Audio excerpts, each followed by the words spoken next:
کشتیاں جلا دو.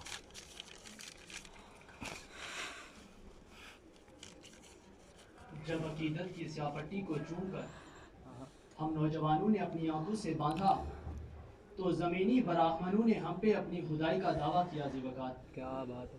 چند سرمایہ پرست تاجروں کے ہاتھ میں جب ہمارے غلے اور اناج کی تمام کنجی آئی تو گندم اگانے والا کسان اسی گندم کے آٹے سے محروم ہو گیا.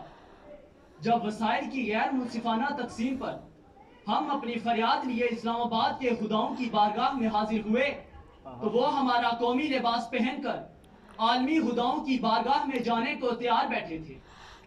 یہ داستان شاید کسی نیم زندہ دل کی موت کا سبب قرار پائے کہ ہم نوجوان اپنا کردار، معیار اور وقار بیچ دیتے ہیں، پھر اپنی ماں، بہن اور بیوی کو جوئے کے پھٹے پہ ہاتھ دیتے ہیں. کیا بات ہے. زیوکار آج کا نوجوان اپنے سینے پر انسان برائے فروخت کی تختی لگائے بیٹھا ہے اور 21ویں صدی کے نوجوان کے انداز طبیعت طوائف کے برہنہ جسم میں تحریر ہو جاتے ہیں.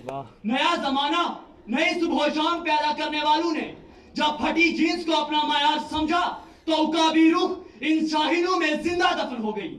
زیوکار ستاروں پہ کمندے ڈالنے والوں نے جب اپنے ضمیر کو کسی بیوہ کا اترا ہوا زیور سمجھا اور اسے 7 دہائیوں سے کھوکھرے نارو اور بریانی کی پلیٹوں کے عوض بیچتے رہے تو زیوکار آشیاں جل گیا، گلستان لٹ گیا.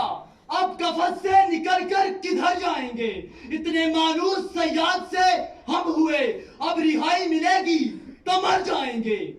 اب رہائی ملے گی. کیا بات ہے.